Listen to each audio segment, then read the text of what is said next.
Programa Semeando em Vida, a palavra de Deus suprindo vida para você e sua família.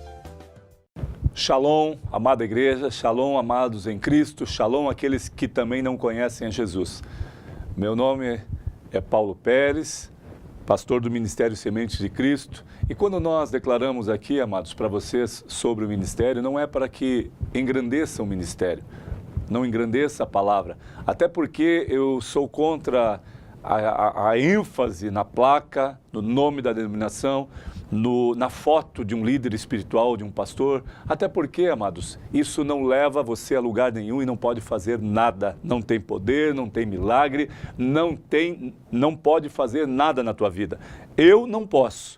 A palavra que eu profiro, a palavra que eu confio, a palavra que eu tenho fé, essa pode libertar e dar a oportunidade da salvação para mim e para você.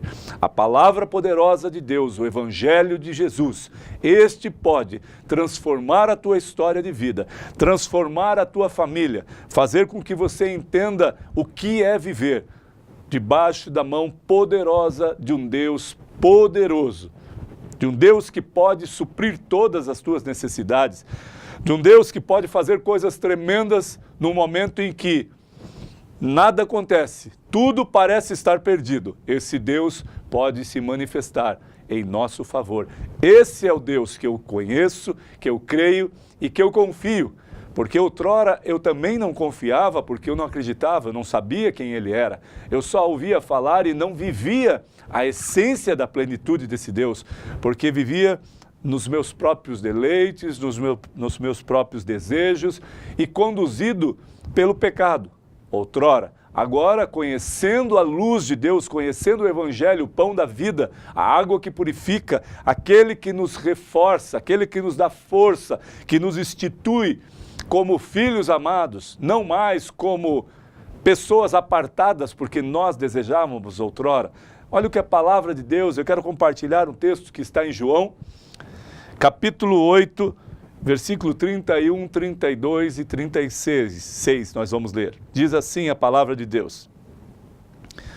Disse, pois, Jesus aos judeus que haviam crido nele: se vós permanecerdes na minha palavra, sois verdadeiramente meus discípulos. Conhecereis a verdade e a verdade vos libertará. Vamos parar aqui no versículo 31 e 32 e depois nós lemos o 36. Ele está dizendo, Jesus disse aos judeus que haviam crido nele. A palavra está clara, está direta. Ele está falando que os judeus que creram no Evangelho, na palavra e que creram no Senhor Jesus como Senhor da glória. Até porque nós sabemos que o judeu messiânico acredita em Jesus, crê no Senhor da glória, crê que o Senhor veio até nós, morreu em morte de cruz, ressuscitou ao terceiro dia e voltará, em breve voltará. Esse é o nosso pensamento, esse é o que a palavra de Deus diz e o judeu messiânico crê, confia. O judeu ortodoxo não cria nessa distinção. Sabia que Jesus era um homem ungido, um homem cheio da presença de Deus, mas não o tem ou não o tinha como o Deus de Israel, o Deus vivo, o Deus soberano, o Filho do Deus Altíssimo, aquele que veio como o Salvador e retornará como o justo juiz, o Senhor da glória, em que toda língua confessará e todo joelho se dobrará diante da plenitude da glória de Deus. Você já imaginou esse dia? Você já imaginou como será o retorno do Senhor? Você sabe através da palavra, mas você conhece essa intensidade, você consegue compreender essa dimensão do reino, onde os anjos e Jesus virá em plena glória dos céus, amado. Você entende isso? Você viu, nós vimos aves voando, os aviões passando, paraquedas e tantas outras coisas, mas o Deus da glória, o Senhor ressurreto, o Deus, o justo juiz, voltando para estar presente a nós, esse Deus é soberano. Você consegue imaginar esse cenário? o que você pode ver nesse dia, o que nós veremos nesse dia? A palavra de Deus diz, amados, que todo olho verá, e toda língua confessará, todo joelho se dobrará perante a plenitude da glória do Senhor, amados. É algo muito intenso. E quando ele diz aos judeus que aqueles que haviam crido, se permanecerdes na minha palavra, sois verdadeiramente meus discípulos, ele está esclarecendo e dizendo algo forte, muito intenso. Ele está dizendo para mim e para você, se conhecerdes, se aceitares a mim, Jesus, como único e total Salvador, como Senhor da glória, e permanecerdes na minha palavra, verdadeiramente sereis meus discípulos. Amados, existe um padrão de conduta. Eu não posso simplesmente dizer como algumas pessoas que, atores ou cantores que dizem, eu aceitei Jesus, eu sou de Cristo, eu congrego em tal denominação, mas a palavra é clara, se verdadeiramente permanecerdes na minha palavra, se permanecerdes na minha palavra verdadeiramente, sereis meus discípulos. Ele está dizendo, não adianta eu proferir que aceito Jesus na minha vida como único e total Salvador, mas a minha conduta de vida é contrária ao Evangelho. Então eu não sou verdadeiramente discípulo de Jesus. E ser discípulo de Jesus é querer ardentemente ser parecido com Ele. Querer ser discípulo de Jesus é fazer coisas parecidas com o que Jesus fez. E principalmente, acima de todas as coisas que eu posso fazer, é estar atribuído em mim o amor de Cristo por vidas, por pessoas. E se isso não está em mim, eu não posso ser discípulo de Jesus, porque Ele é amor, Ele é plenitude, é primazia de todo amor, de todo consolo, de todo refrigério, de tudo que há paz, de tudo que é alegria. Ele é a primazia de todas essas coisas. Então, se nós acreditamos e cremos, como alguns judeus creram, quando nós acreditamos em Jesus, cremos em Jesus, nós precisamos permanecer na palavra de Deus. E o que é permanecer? Conhecê-la, ler a palavra de Deus e a exercê-la, fazer conforme os preceitos que aqui nos mostram e aqui nos ensinam a como viver em santidade. E é difícil nesses dias, porque muitas coisas vêm atribuindo a você, fazendo com que você pense que eu posso fazer algumas coisas porque Deus não vai se importar com isso. Deus entende a minha necessidade, então eu vou fazer agora. Não, amados. Você está certo que Ele entende a tua necessidade, mas Ele quer fazer e Ele quer se manifestar. Portanto, você não precisa burlar situações, coisas que vão separar você da presença de Deus, separar você do Evangelho e fazer com que você peque diante do Senhor. Então isso não é atribuição de Deus, isso é atribuição sua, minha e sua, quando desejamos pecar. Então quando nós caminhamos debaixo dessa direção, nós entendemos que esse Deus poderoso, Jesus, o ressurreto, nos declara nesta noite, se aceitamos Ele, se entendemos que Ele é a primazia, que Ele é o justo juiz, que Ele é soberano sobre céus e terra, e é perfeitamente capaz de mudar a nossa história de vida, de agregar valores inestimáveis na nossa vida, de agregar princípios poderosos do reino de Deus em nossas vidas, para que nós possamos conduzir a nossa vida, a nossa família diante do altar do Senhor.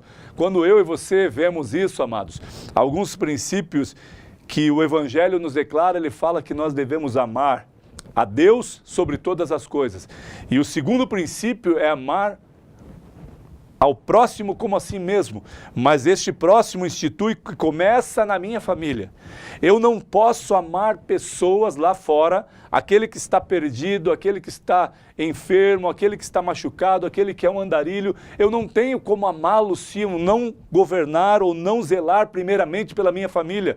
Porque as demais coisas não serão notórias, serão todas dissipadas. Porque se eu não estou bem em casa, com com meu cônjuge, com a minha esposa, ou você, mulher, com seu esposo e com os seus filhos, como pode estar bem diante de todas as demais coisas? Não há possibilidade.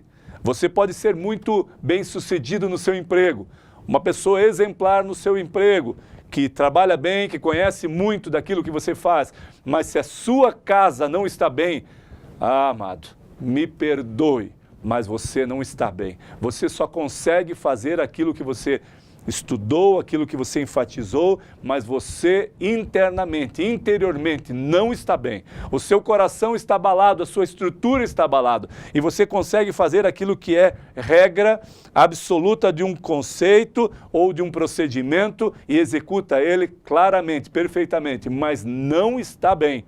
Então, a palavra de Deus diz que eu preciso estar bem com os meus, com a minha família, para que eu possa estar bem lá fora também, para que eu possa estar bem com aqueles que não conhecem a palavra, aqueles que estão vivendo no pecado e sob o domínio de Satanás, para que eu seja como luz do Senhor para a vida deles, como uma brasa viva que possa dizer, declarar esse evangelho poderoso de paz, de glória, de amor, para que ele também seja tocado, ministrado ao ponto de ser transformado por esta palavra poderosa. E a palavra de Deus diz no versículo 36, se, pois, o Filho vos libertar, verdadeiramente sereis livres. Anterior a isso, no versículo 32, ele continuou dizendo, depois do versículo 31, e conhecereis a verdade, e a verdade vos libertará. Por que ele está declarando isso, amados? Porque o meu povo padece pela falta de conhecimento. A verdade está em Cristo, a verdade está na sua palavra. E quando eu o conheço, quando ele se manifesta a mim, quando a palavra de Deus é revelada ao meu coração, as demais coisas vão acontecendo naturalmente, porque eu decidi, entendi que ele é o Senhor da minha vida, que ele é o meu Senhor. E se, pois, o Filho vos libertar, verdadeiramente sereis livres. A libertação de todo pecado, de todo mal, de toda injúria, de toda discórdia, está somente em Jesus Cristo. Ninguém, amados, ninguém pode te libertar a não ser Jesus Cristo. Portanto, a função de um pastor, a função de um padre é orar por você, para que você entenda a plenitude e a primazia de Jesus Cristo, que é o único que pode te libertar. Mas nenhuma indulgência, nenhuma confissão sua, para que eu fale o que você tem que fazer, pode te libertar, a não ser a essência da palavra de Deus e Jesus Cristo, que é o nosso Senhor, o nosso libertador. Somente há libertação em Cristo Jesus. E que Ele, nesta noite, amado, para a glória dele, possa libertar você do cativeiro e daquilo que você ainda não conhece e ainda vai conhecer na glória, na plenitude, no poder da palavra de Deus, naquilo que você está preso, enraigado ainda como um judeu ortodoxo, que não crê em Jesus Cristo como Senhor da glória. Agora, como um homem, uma mulher que entendeu a plenitude da glória, do poder, da majestade do Senhor, e agora não mais age como confronto, age como liberdade no espírito de receber isso e ser transformado, ser tocado e viver uma nova vida. Que a palavra de Deus possa tocá-lo, que a palavra poderosa de Deus possa transformar a tua história de vida, a tua casa, e possa revigorar, restabelecer um amor poderoso, inabalável, na presença do nosso Deus vivo. Que a paz do Senhor, a doce consolação do Espírito Santo de Deus seja conosco em todo o tempo, para a glória dele. Que a tua casa seja uma casa de paz, que a tua vida seja uma vida de paz, que a tua vida seja uma vida cheia de esperança e de fé no nosso Senhor e Salvador, Jesus Cristo. Em nome de Jesus, que você receba esta palavra. Amém.